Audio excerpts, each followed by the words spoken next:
C'est au cœur du massif de la Chartreuse qu'il fallait chercher les protagonistes de la catégorie production le week-end dernier. Ils participaient alors à la 45e course de côte de Champs-Rousse en guise de 6e rendez-vous de la saison 2021 du championnat de France de la montagne. Le tracé large, technique et rapide situé sur les hauteurs de Grenoble constituait un superbe terrain de jeu pour les pilotes qui ont pu s'en donner à cœur joie. Pour la première fois de la saison, c'est dans des conditions météorologiques idéales que le week-end allait débuter. Dès les essais disputés le samedi, un coup de théâtre venait secouer la catégorie avec l'abandon de Yannick Poinsignon, suivi le lendemain de celui de Philippe Schmitter.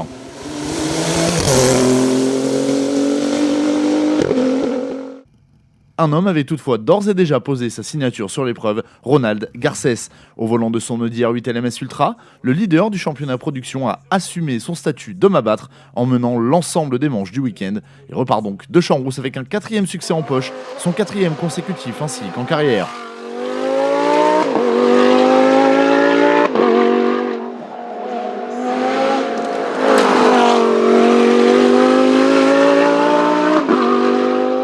Une victoire, ça reste une victoire, donc content, oui, bien sûr.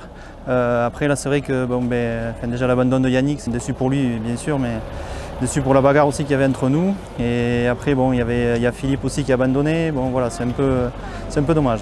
J'ai essayé de rester dans le rythme, malgré tout. De toute façon, moi, je reste dans une phase quand même assez de découverte, puisque j'ai jamais roulé ici avec l'Audi, donc j'ai besoin de roulage, donc j'ai gardé le rythme jusqu'au bout, quoi. Pour sa deuxième course de la saison en championnat de France de la montagne première division, Christian Schmitter place sa Porsche 997 GT3R sur la deuxième marche du podium du classement général.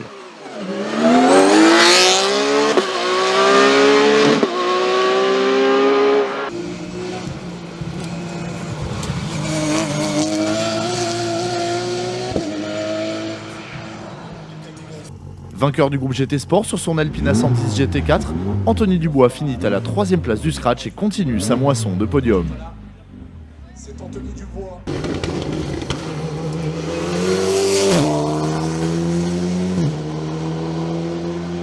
Même si elle a été victime d'une petite sortie de route sans gravité dans la deuxième montée de course, Sarah Bernard-Louvet termine meilleure féminine de la catégorie production et confirme qu'elle n'a rien perdu de son coup de volant.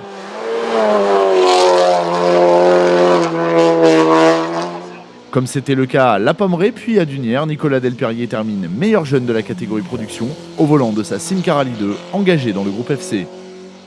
Après avoir dominé les essais en GT Sport, c'est finalement à la 2e place du groupe et à la 4e du général que l'on retrouve l'Alpina 110 GT4 de Francis Dauzière. Son coéquipier Philippe Marion place quant à lui sa Porsche 997 GT2 à la 3e place du GT Sport, malgré une petite faute sans conséquence dans la dernière manche. Pierre Béal, de retour en championnat après sa récente sortie de route à Dunière, place sa Volvo TC10 S60 à la 8e place du scratch, ainsi qu'à la 3e du GTTS derrière Garcès et Schmitter.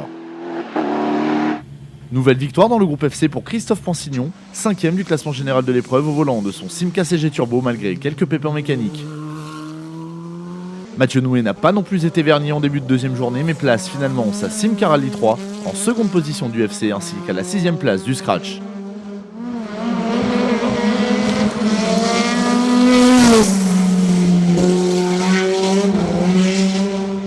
Dans le groupe A, c'est Jean-Pierre Pop qui s'impose après une lutte acharnée au volant de sa Peugeot 308 Cup. Il l'emporte également dans la classe A4 et se classe 7e du classement général.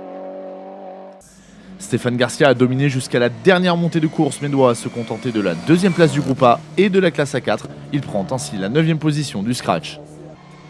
Le podium de la classe A4 est complété par une autre Peugeot 308 Cup, celle de Brice Pierrat.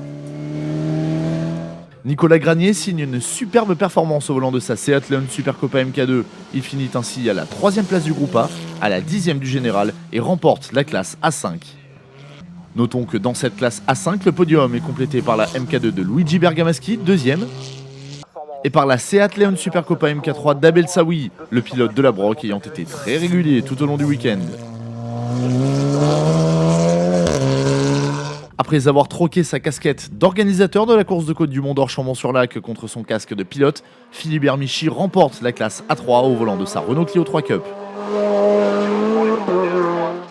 Élodie Lafosse, la double championne de France de la montagne en titre en catégorie production, s'adjuge quant à elle la classe A1 au volant de sa Peugeot 106. Dans le groupe N et plus précisément dans la classe N4, c'est Guillaume Gillet qui s'impose sur sa Mitsubishi Lancer Evolution 9, le pilote signant donc sa 3e victoire de l'année après celle de Dunière et de Marchand en Beaujolais.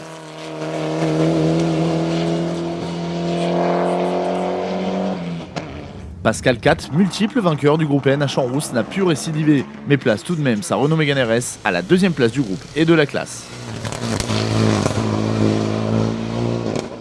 Retour à la compétition décidément plus que réussi pour Julien Nouveau, qui s'offre une fois de plus la victoire dans la classe N2. Dans le groupe F2000, le Dromois Paul Vioujas s'impose au volant de sa Volkswagen Polo engagée dans la classe F2003. Rémi Mabilon prend la deuxième place du groupe et remporte la classe F2001 sur sa Peugeot 205 Rally. Tandis qu'Aurore Dodi sur sa Citroën C2 termine l'épreuve iséroise en tête de la classe F2002. Enfin, en VHC Productions, notons la victoire dans le groupe 3 obtenue par Norbert Rieux sur sa Porsche 911 SC. Prochain rendez-vous pour les concurrents de la catégorie production les 4 et 5 septembre prochains dans le Haut-Rhin pour la 65e course de côte de Turkheim 3 Épices, 7e manche du championnat de France de la montagne 2021.